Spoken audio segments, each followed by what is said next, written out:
Jeg vil fortælle om oplysningstid og rationalisme i 1700-tallet, og jeg tager udgangspunkt i Frankrig. Nogle af årsagerne til, at den her periode overhovedet kan finde sted, det er først og fremmest, at det er fornuften, der bliver sat i fokus. Vi har den filosofiske systemopbygning, som gør, at filosoferne de snakker sammen, de deler deres tanker, de deler deres idéer. Så har vi en individualisme, som er en følge af reformationen, hvilket betyder, at man ikke er lige så bundet til kirken længere. Så det betyder også, at de gamle autoriteter vakler. Det gør kongemagten også. Vi har gamle konger over størstedelen af Europa, og vi har en kulturudvikling og et kulturskred, som følge af renæssancen, og altså et nyt socialt og politisk miljø. Det gør, at mange flere forskellige mennesker kan leve op af hinanden, for vi har mange modsætninger sammenlignet med tidligere. Vi har nogle med høj idealisme, og vi har en grov materialisme samtidig. Og vi har også meget religiøse mennesker og mindre religiøse mennesker på samme tid. Der er også nogen, der snakker om, at det er renæssancen, der først rigtig udløses her i oplysningstiden, hvor vi får det her fulde, eller i højere grad et skel fra kirken. Det er fornuft over følelser, det handler om, hvordan vi tænker om ting, det handler om, hvordan vi ser virkeligheden. Vi skal finde ud af, hvad der er virkeligt, og hvad der giver mening, hvad der er fornuftigt. Og det er alt sammen i en ramme af mindre strikse regler, selvom der selvfølgelig her i Frankrig bliver ved med at være suverænitet fra kongens side af, indtil den franske revolution i slutningen af 1700-tallet.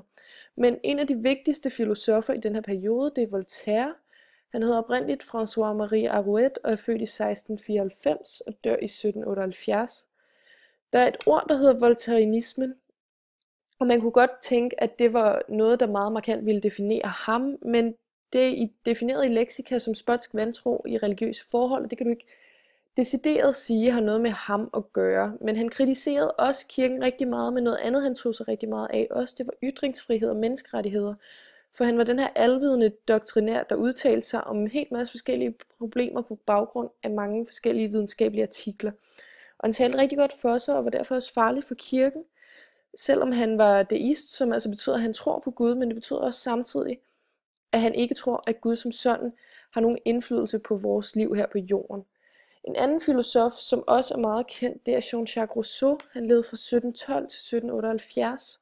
Han ville gerne tilbage til naturen på den anden side, fordi han mente, at vi ikke kunne leve ud til vores fulde potentiale under de her halvindustrielle forhold, som vi havde på den her tid.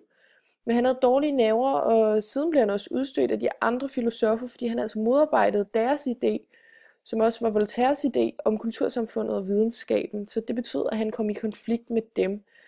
Konsekvenserne af hele den her periode, det vil være en friere tænkning. Man begynder at tænke ud af boksen, man tænker, vi vil gerne have noget nyt. Vi har samtidig også den her videreudvikling af videnskab, som også har foregået i perioden op til oplysningstiden. Og derudover så stilles der rigtig store spørgsmålstegn ved autoriteter, som for eksempel kongemagt og kirke.